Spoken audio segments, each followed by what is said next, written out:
Hey everyone, my name is Jason Bell and this is Poker Vlog number 25. In this session, I'm at Texas Card House in Houston, Texas, playing 1-2 no limit Texas Hold'em. There's a $300 maximum buy-in, and that's what I bought in for. Hope you guys enjoy, and let's get into it.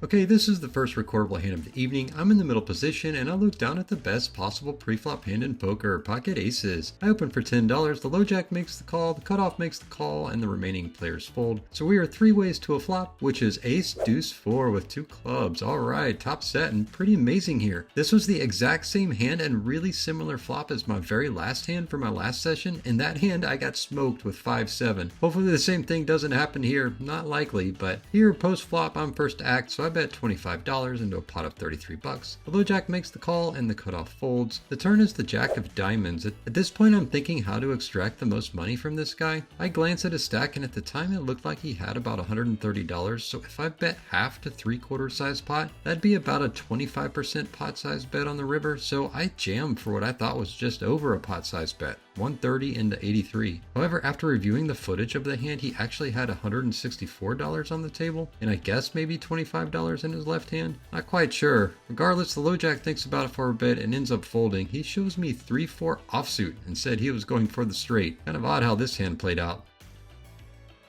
Okay, in this hand you may notice there's a stack of chips on the button, like physically on top of the button itself. This isn't a button straddle in this game, it's actually a dealer tip. At Texas Card House, players can put dealer tips on the button whenever they want. Those tips travel with the button as play moves along, and if the player on the button wins the hand, the dealer gets those chips. So that's what you're seeing here. In this hand, I'm on the button and I look down at ace-8 of clubs. The under the gun player limps, the middle position player limps, and I think this is a good spot to raise it up. So I put out a bet of 16 bucks. The big blind makes the call and both the under the gun and middle position players call as well. So we are multi-way into a flop, which is absolutely nothing new in Texas, which is 7 ace deuce with 2 diamonds. Alright, top pair here, pretty weak kicker. The big blind checks, the under the gun checks, the middle position player checks, and I think this is a good spot to put some money into the pot, see where I'm at. So I put out a bet of 30 bucks. I actually meant to put out $35, but had already placed the 30, so that's what I bet. The big blind makes the call and the under the gun and middle position players both fold. Okay, so now I'm thinking he definitely has an ace, just how big is his kicker? So I'm a tad worried my 8 won't hold up. The turn is the jack of diamonds. The big blind checks and I'm not worried about the diamonds, still thinking pretty heavily about the kicker, so I check as well. The river is the jack of hearts. The big blind checks and at this point I'm thinking he has to have a pretty low kicker as well. But I play it on the safe side and check as well. Big blind shows ace-8 offsuit and I show my ace-8 of clubs and we actually chop the pot.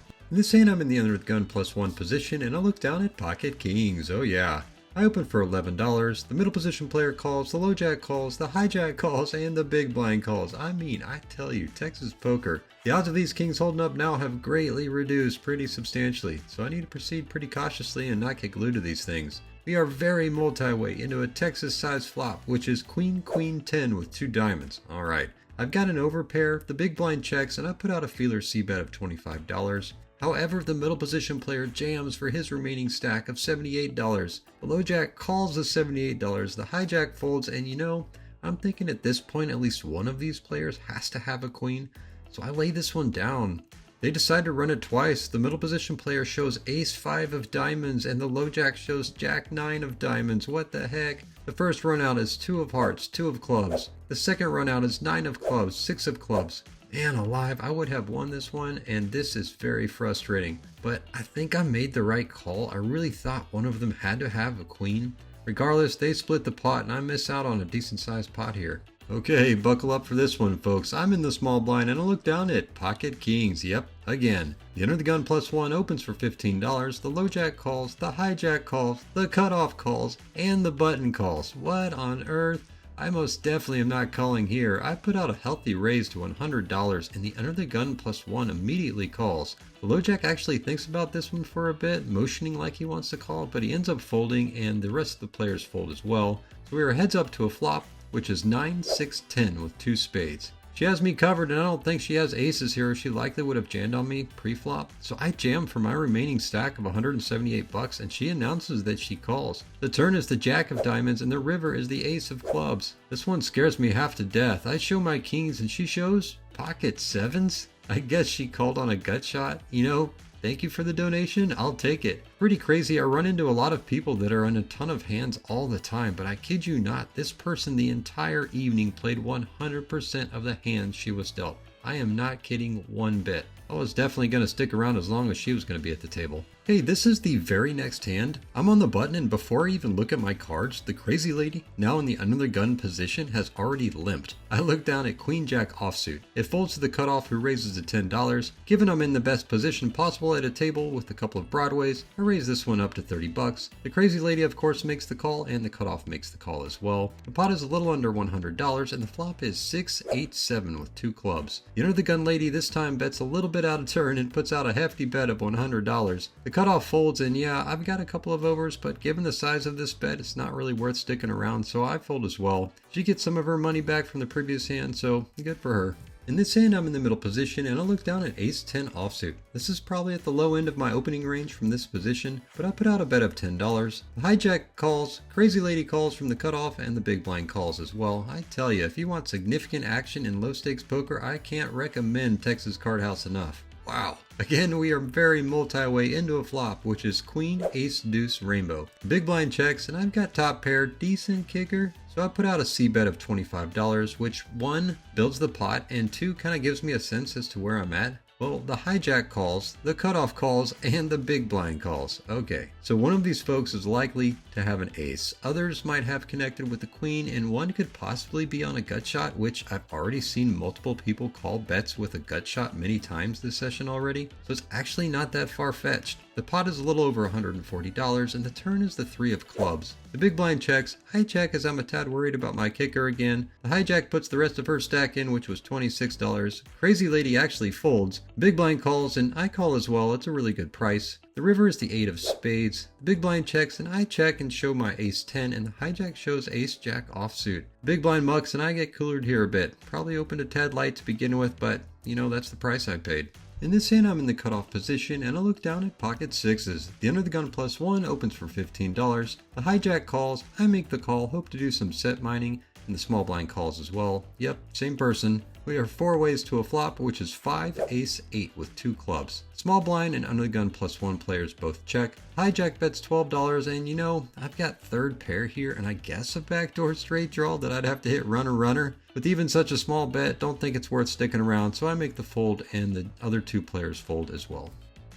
Okay folks, yet another hand to get your seatbelts buckled, trays up, and seats locked in the upright position. We've got a doozy one here. In this hand, I started the video a tad late, but I'm in the middle position, and I look down at pocket kings. Yep, once again. I open for $10, the low jack makes the call, and it folds around to the big blind, who puts in a hefty 3 bet to $75. I consider jamming here, which I think is the right move most of the time. Over the past several months, when I've gotten kings and had the opportunity to raise, that's what I've done, whether it was a 3 bet or 4 bet jam, what have you. This time I like to call this 3 bet, and the low jack jams for his remaining stack, which is $80, so he essentially makes the call. The cutoff folds, and the big blind mistakenly puts in an extra $20 when $5 extra was needed, and I put in the $5 extra as well. Pot is a little over $250, and the flop is 4 queen 9 with 2 hearts. For some reason, the low jack kept thinking it was his turn and kept checking, even though he's already all in. The big blind takes his time here and finally puts out a bet. He bets $100. I pretty much immediately jam, and the big blind instantly calls. The low jack shows pocket queens, which is a killer, and the big blind doesn't show quite yet. The turn is the 6 of clubs, and the river is the 7 of spades. The big blind ends up showing pocket jacks before throwing his hand in the muck, and I take this side pot down. Overall, I win about $120 here, but pretty unfortunate that queen came out there on the flop. Had like an 84% chance to win this one pre-flop or something similar. Well, unfortunate on that queen, but glad to take some of this down.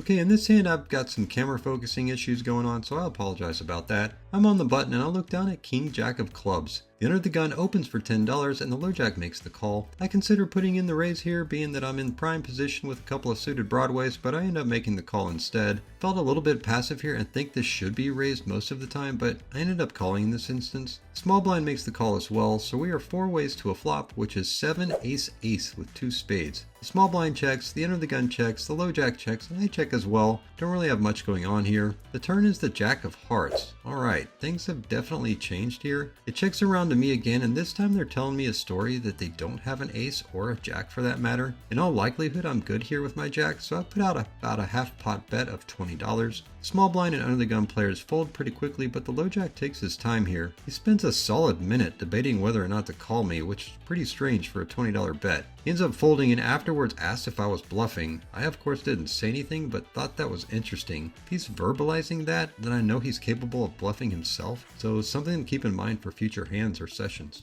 Okay, in this hand I'm in the under the gun +1 position, and I look down at King Queen offsuit. I opened for my standard $10 in this game, except for one hand earlier in the session, and it folds around to the small blind who 3-bets to $40, and this is the same guy from last hand that asked if I was bluffing. I make the call, so we are heads up to a flop, which is 5 Queen 9 with 2 spades. The big blind checks, and at this point not sure if he's checking because he's out of position or because he doesn't have anything, so I put out about a half pot feeler bet of $40. The small blind again thinks for a while and ends up check raising to $150. This is a pretty large raise, and now I'm kind of kicking myself in the foot at this point. This guy loved to check raise the entire evening, and I had just recalled that, so after about a minute I end up folding. Glad I did too, because he told me after the session he had ace queen of diamonds, so glad I got out of this one.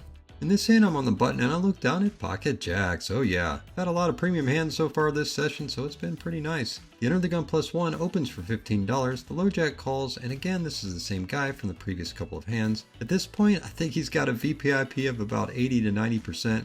Anyways, it folds around to me, and this is a good opportunity to put in the squeeze, so that's what I do. I raise to $60, however the under the gun +1 jams for a little over $400. The low jack folds, and I'm kicking myself here because I made a mental note earlier that this person was extremely tight. I think on this one for a bit, mainly just to put on a show and end up making the fold. There's about a 100% chance she has aces or kings here, no doubt.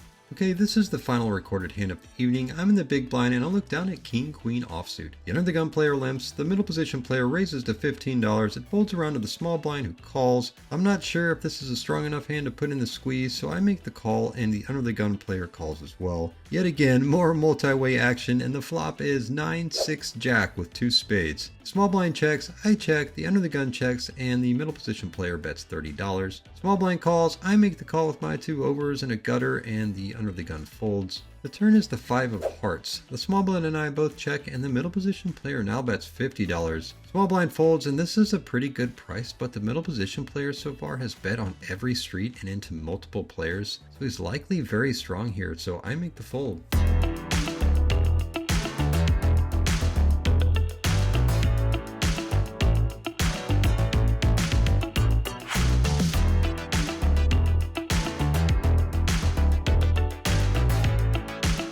Alright, just wrapped up my session at Texas Card House. It was an interesting session, kind of an up and down session. I think at one point I was up to about $600 and then felt like I didn't play too well the last couple of hands, maybe 3 hands or so. I ended up cashing out for $400 for a profit of $100. You know what? I made a profit. I'm happy about that. Thanks for watching. Please like and subscribe, and have a good one.